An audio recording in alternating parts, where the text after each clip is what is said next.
Okay, ladies and gents, thanks for joining me once more.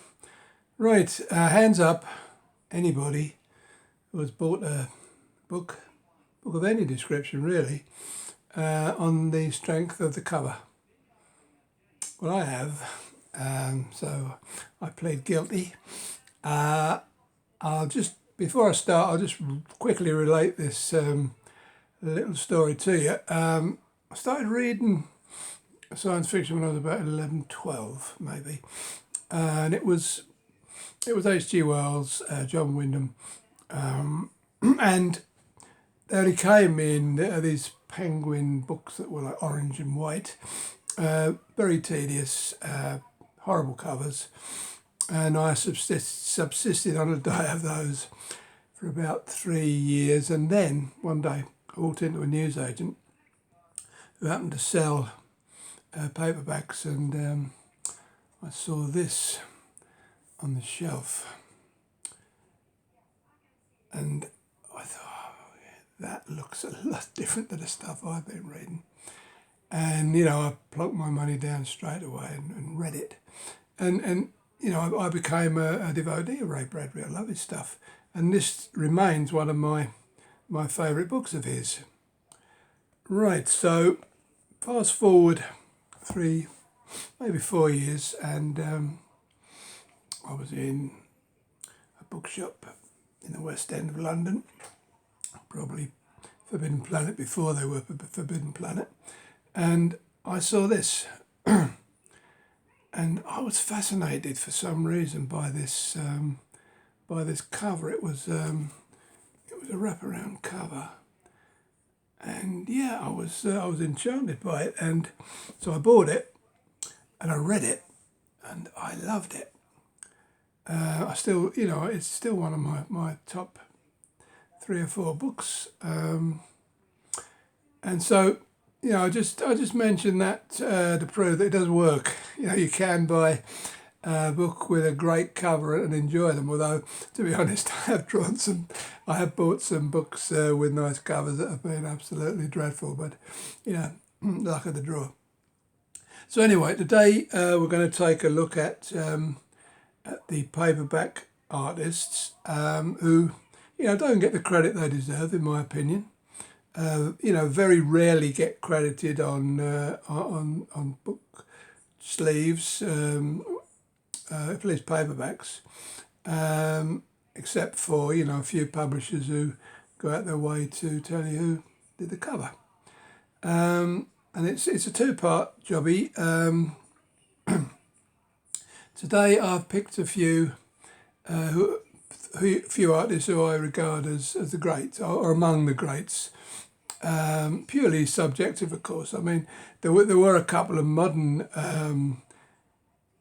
jacket painters, whatever, that I had to leave out simply because I couldn't identify their work from the cover, and a lot of them are very similar, like Pennington, Foss, people like this. But apologies to anybody who's a devotee of those particular artists, but I'll try and find 1 or 2 when I do the second part, which is just a general look at paperback art. So let's kick off. Now, I chose to start with some predominantly comic book artists, actually, who have done some paperback work, because in a lot of cases the work is very, very, very nice. So, we'll start with probably the most famous, Frank Frazetta. Now that is typical Frazetta. People looking away from the camera, lovely planetary scene in the background there. That is quintessential Frank Frazetta for me.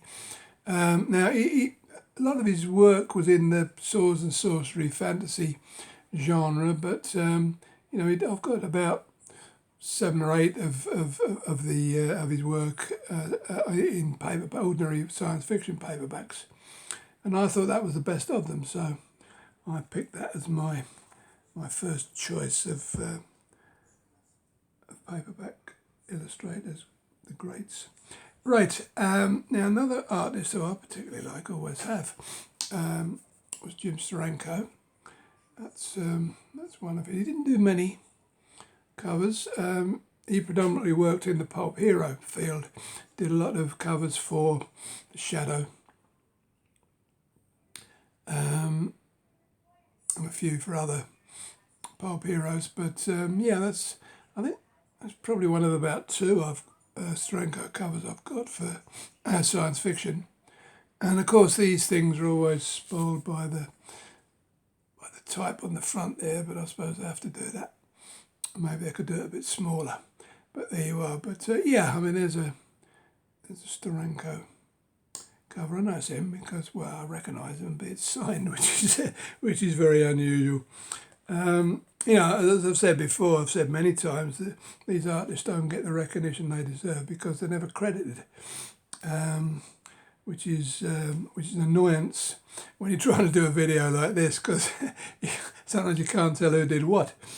Another old artist from the 50s, going right back to the 50s, did a lot of work for EC Comics. Did a lot of work for EC Comics in the science fiction field. That's Wally Wood. This was the book that won the second ever Hugo Award. I've not read it,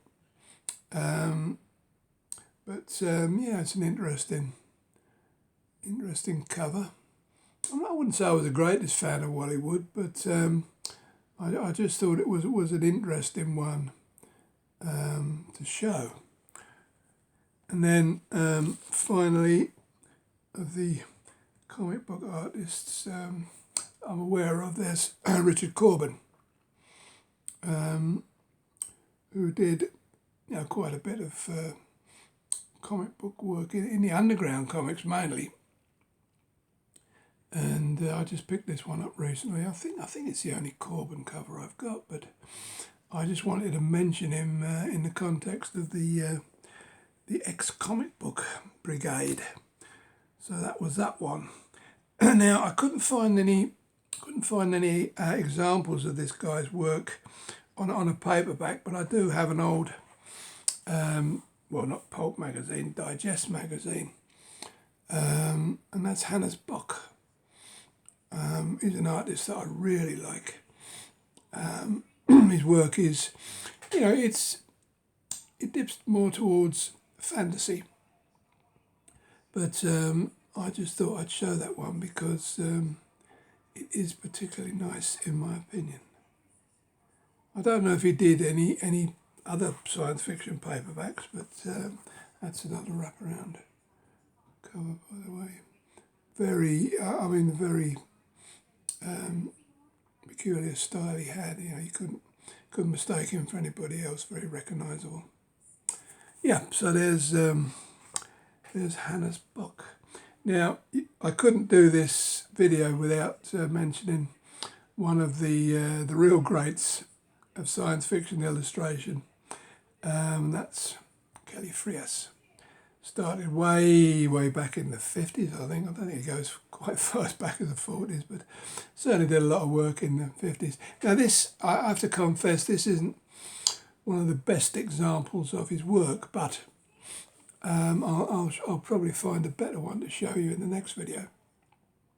However, this series of books is peculiar in as much as Kelly Frias did all the covers for a series of books that lasted about 59 issues, I think it was. Might have been a bit less, but it was around that mark.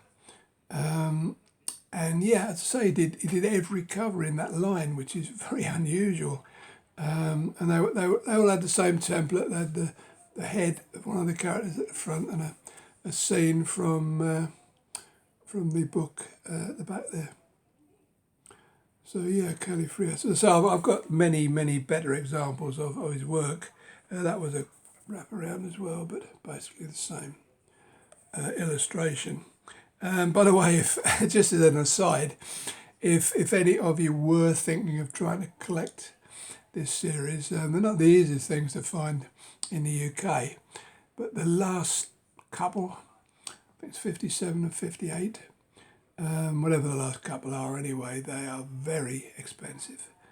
So, take that on board before you even think about trying to collect that full set. They certainly evaded me at any decent price, so I'll have to remain without a full set for the time being. Right, now another vintage illustrator. Again, this is not the best example. Well, I couldn't find anything better. I'll have a good run around for the next video. That's Richard Powers. Very, very well known illustrator from the late 50s, early 60s. That's an interesting cover, but I say it's not one of his best. His style was more surrealist, really, than that. But that's one of his more, one of his more. I can't think of the word. But anyway, it was. I think that one's from late 50s, early 60s. That was Richard Powers. Now, of course, one of the greats are the husband and wife team of Leo and Diane Dillon. If you're talking surrealism, a lot of their covers were. They did an awful lot of covers for the science fiction special series, and some of them were straightforward, but as I say, a lot of them were a bit surrealistic, like this one. But I mean, nobody has a bad word to say for their work. I have a lot of books by Hull Nelson who work with them quite a bit, and they're great. Right, now this is another one of my particular favourite authors, Don Mates. He did a very famous front cover for, I think it was the hardback and the paperback of the Memories Letting Me Down Here as well. First of the Book of the New Sun novels anyway. It'll come to me when I finish the video, but never mind. That's one of his door books covers, which they're again not one of his best, but it was the first one I laid my hands on without wrecking my bookshelf setup. As I say, door books were one of the, or as I've said before, door books were one of the few publishers that actually credited their artists, as you can see there at the top, which I think was a very good move. It proves that they ordered the art in to suit the book rather than just order a load in and then just bung them on any old book. You know, a lot of the more modern covers that deal with spaceships and hardware, they probably just buy a load in and then just stick them on as a generic cover on any book. Okay, now there's another guy that I really, really like. It's Josh Kirby. Yeah, it's a shame with some of these door books where they have the artwork framed like that, because you can't really see it at its best. You know, even if the side of the frames were taken off, you could see a bit better. But again, it's not. I wouldn't say it's one of his best examples, but I'll endeavour to find something better when I do the next video. Right. Now here's an illustrator not so well known as Peter Jones. I love his stuff. I'm actively trying to get a decently priced copy of a book called The Chalk Giants, and cover of that, I love it. But anyway, this is one of his later efforts. I think that's lovely. I have, looking around at my collection, I have quite a few of his covers, but I thought that was a a particularly good example, and I was able to get to it quite easily. Right, here's one of the modern the modern illustrators that, as I say, I find their work a bit generic. But that particular one is Chris Foss, and I know that because he's actually credited this series of D'Alembert. He's not actually credited on this one, but it's one of the earlier D'Alembert series, but he is credited on the later ones, and I assume he did all of them. So yeah, Chris Foss, he's very popular, but so a little too generic for me, but nice anyway. And then finally, again, it's not one of the best examples, but it's quite nice. And that's Michael Whelan. It's unusual in as much as, you know, the like the Rosetta I showed you earlier, the characters are actually looking away from the from the camera or the reader, whatever. And yeah, it's just a nice, it's a nice unusual cover. I find. Don't know about the book, but cover's very nice. Yeah, so that was a few that that I picked out that where I particularly like the artist. Next time around, I'm just going to pick a few and just run through them. So there'll probably be a few more, but I'll just pick out a few books that have got particularly nice covers, and we'll run through those. I didn't want to make this video too long by including them, so that's why we're doing it in 2 parts. Anyway, I hope you enjoyed that one. You know what's coming up next. So I will just thank you for watching, subscribing, commenting as you do, and I will see you very shortly. Bye-bye now.